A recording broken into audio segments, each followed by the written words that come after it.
Are you guys ready for my part 2 of my Dollar Tree skeleton slasher DIYs? If you are, you won't want to miss this. Today's video is sponsored by Ritual.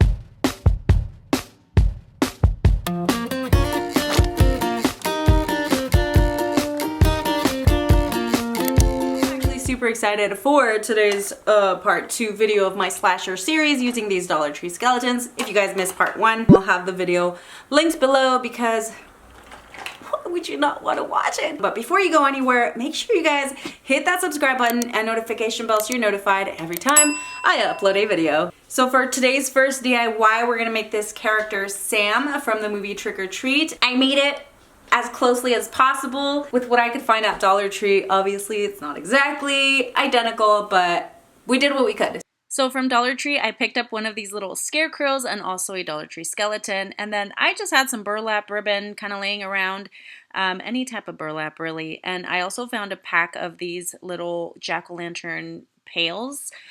So what I did was just make a hole with my hot glue gun at the bottom of the pail and just stuck the skeleton right into it because that's going to be the skeleton head. And just gently cut off the clothing from the scarecrow. You don't want to, it's very thin, so you don't want to rip it. And you're basically just going to dress your skeleton and then re-glue the little hay thingies back on there. And that is pretty much it on the skeleton. For the head, you're going to want to wrap the jack-o'-lantern with the burlap, and I just tied a rubber band around it and then tied it with some twine, and then with the same twine I braided like a little strip for the mouth and then also the one that goes right across the face, and then I also added some buttons and painted the little X's on the buttons for the eyes.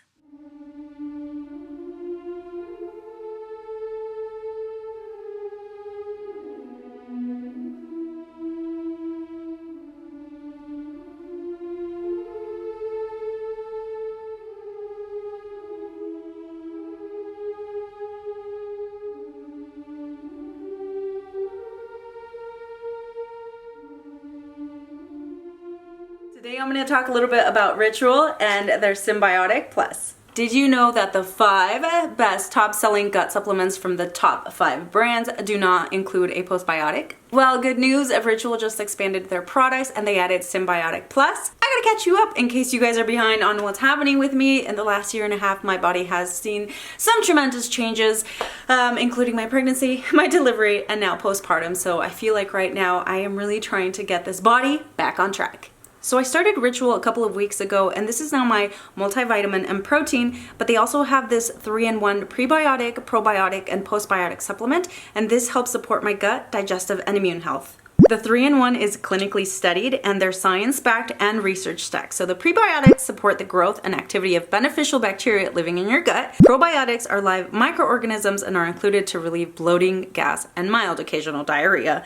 The postbiotic provides fuel to the cells that make up the gut lining and supports gut barrier function. 1 daily capsule essence with mint for simple streamlined gut support. It's also a delayed release capsule that's designed to reach the colon and not the stomach. This is designed with moisture controlled bottle technology to protect probiotic strains. And just like all of Ritual's products, Symbiotic Plus boasts a clean formula that's vegan friendly and formulated without GMOs, without major allergens, without animal products, or without artificial colors. On top of that, it's completely traceable, so you can see all of their key ingredients, you can see their suppliers, and you can see all of the studies made to produce their vegan-friendly supplements. If that doesn't excite your gut, I'll tell you what. Ritual wants to offer you 20% off. All you have to do is go to ritual.com/Araceli20 and use my code Araceli20 to get 20% off at checkout. Per chance you guys see anything throughout the video that's not Dollar Tree, you might want to go ahead and check out my Amazon storefront that I have linked down below, and you might find some of the supplies there. The next 3 DIYs kind of came toe-to-toe. I don't know which one was my favorite. I feel like they all are, but at the same time I had a different struggle with each of them, and I almost felt like it doesn't look like the character. But come on now, considering what I was working with, I think I did a pretty good job. So for the next one, I'm gonna go ahead and show you guys the jigsaw clown or puppet or whatever. And I really wish I would have made a tricycle for him, but we just don't have that kind of time. So it is what it is. Let's go ahead and jump into how I made him. Okay, so this one, of course, another Dollar Tree skeleton. And then I actually found this one with a little jacket and bow tie. And then I also found some fabric at Dollar Tree, as well as this little styling head. And I'm just going to use her hair. So I removed the jacket from the other skeleton and put it right back onto this one and glued it at the front. As you guys can see, I had to reattach the arms at the elbows because otherwise I wasn't going to be able to get the arms into the jacket sleeves. And then I just went ahead and glued the little bow tie, and using that fabric from Dollar Tree, just go ahead and trace around the hips and the legs and cut it out. You guys saw, if you saw my last video, I kind of created the clothes without having to sew anything. Just kind of easier if you just hot glue everything. So I made the pants, and then now for the face, here's your reference. I mean, just follow along with how the face actually looks like. I can't really teach you guys how to draw, or, you just kind of have to go for it. And, again, use this for reference. That's what I did. And, follow the shadows, follow the structure of the skeleton with the structure of the actual face that you're copying, and you're pretty much good to go. For this, I used pens and then also acrylic paints. For the black, I did use like chalkboard paint and stuff, but as you guys can see there, I'm just kind of pointing out how I traced out the face to sort of what the actual one looks like and just went from there. And then I also did just cut off the hair in a ponytail from these dolls. These poor dolls were getting tortured with these DIYs, but that's okay. This was like the perfect hair. And I just cut it off, laid it down onto my paper, and added some hot glue onto the head. And this was the easiest way for me to attach the hair. Otherwise, it was going to be flying all over the place, and it does melt a little bit when you glue it, but that's okay. And to cover that up, like where it got glued, I just laid a strip of hair onto that piece as well, and then just trimmed it as best as I could, and this is the final result.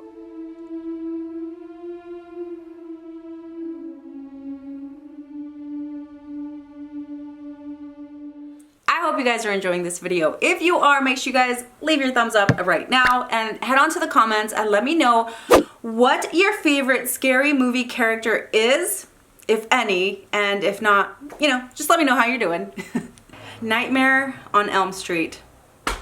Probably in the top of my least favorite movies ever. I don't know, you guys. Like I said, I'll watch them, but slashers are not my favorite, and I feel like both Friday the 13th and Nightmare on Elm Street, Freddy versus Jason, blah, blah, blah. It's like, come on, guys, do better. I think the real nightmare was the struggle that I had with this one, which wasn't too bad. So let's go ahead and jump into making Freddy Krueger. For this DIY, the skeleton once again, and then I also picked up a pair of these fuzzy socks and this little teddy bear that I'm going to use a hat, and then also these hors d'oeuvre picks. And I had that extra fabric from the last DIY, so I did the same exact thing and just traced out the pants and glued them together. And for the shirt, I think his shirt is not always like orange and black. It's like a dark green and red or something like that, but for Dollar Tree stuff, this was the closest that I could find. And then I just cut at the tip of the sock to put right over the head, or like the neck and the torso, and then just cut the holes on the sides to put the arms back in. And you guys just kind of follow along here. I just cut some strips for the sleeves and then thread them through the holes on the arms and just glued them, and easy peasy. You guys can see what I'm doing.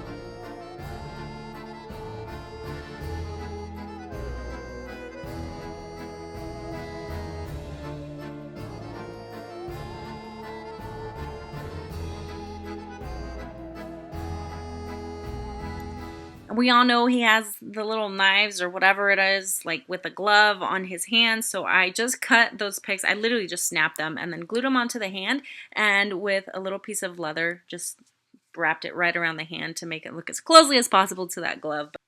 So to get that burnt face effect that he has, I just used my hot glue and just put hot glue all over it. And I think this was probably my favorite part.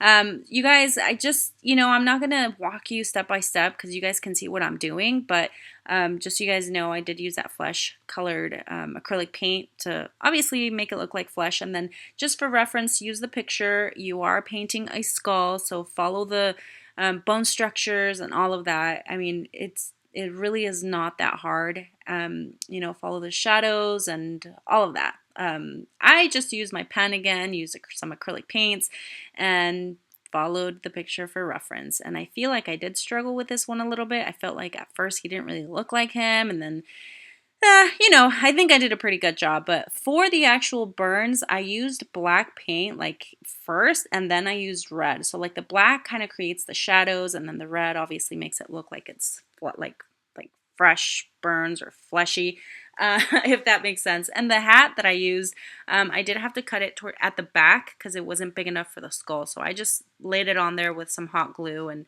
that's pretty much it.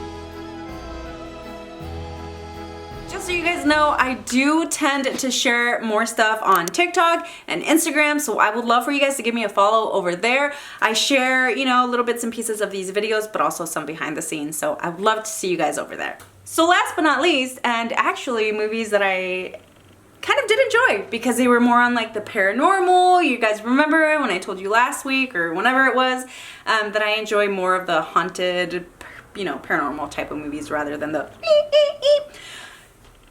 Where was I? Oh yeah, so for the next DIY, we're gonna go ahead and make Annabelle. And although legend has it that the Annabelle doll is actually a Raggedy Ann doll, which doesn't seem so scary, but unless you're scared of dolls. Anyway, let's go ahead and jump into how I made Annabelle. Well, looks like we're gonna use another Dollar Tree skeleton and then also some of this white fabric and another one of these styling heads. And, you know, I'm definitely gonna torture this one a little bit more for this DIY. Same exact thing as I have done with the other ones, just trace the body, and Annabelle has a dress, so that's basically what I'm going to draw out, cut out, and glue.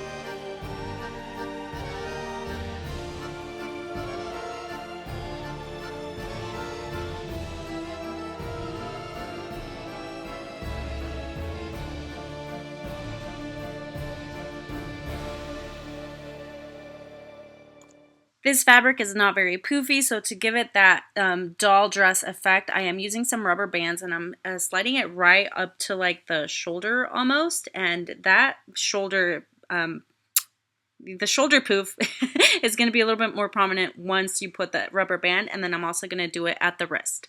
And she is a little bit cinched at the waist, and you guys, I actually donated all of my ribbon, every single piece of ribbon, roll of ribbon that I had, I donated it to Goodwill. I don't know why. I wasn't thinking. I was just over it. So this is the only thing that I had that was going to match, and it was just some iron-on from Dollar Tree, and it's very thin, so it was perfect to put around her waist and then also use for her braids. To paint this one, I did use my thick paint on the face, and then I went over it with some of that flesh colored acrylic paint as well. And I'm gonna tell you guys the exact same thing. Just follow the picture for reference. That's exactly what I do. Figure out where the shadows are, you know, play along with the features of the face. And again, I struggle a little bit because I'm a perfectionist when it comes to things like this, where it's like if it doesn't look like it, I start getting like frustrated. But we trusted the process, and I think it came out pretty great. For the eyes, because she has doll eyes, I actually glued some little gems right onto the eye sockets and added a little dot of black paint right in the middle, and I think this just made it look like so much more realistic. It's crazy. And this is where that poor doll got tortured. So I just cut off her entire scalp, because I wanted to use all of the hair. I didn't want to worry about like gluing strands of hair onto the skull. So right at the center of the scalp, I went ahead and cut it again, so it actually created two pieces. And then I put the first piece on the back of the skull head, and I just glued it down really, really well. And you guys can see it's kind of big. And then on top of that, I'm going to glue the other piece. And at this point, I was just playing around with the hair and gluing bits and pieces here and there to make sure to cover the actual plastic from the doll. And yeah, see this big old piece, at first I was like, oh, that's not gonna look good. So I just cut off more strands and glued them right on there to make the bangs. And then I covered that top piece as well with another strand of hair. I braided it, and that's the result on this one.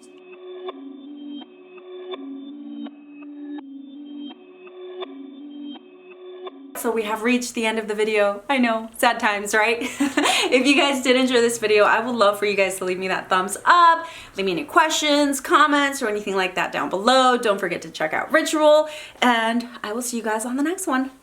Bye! Hey, hey, hey, hey, hey, hey.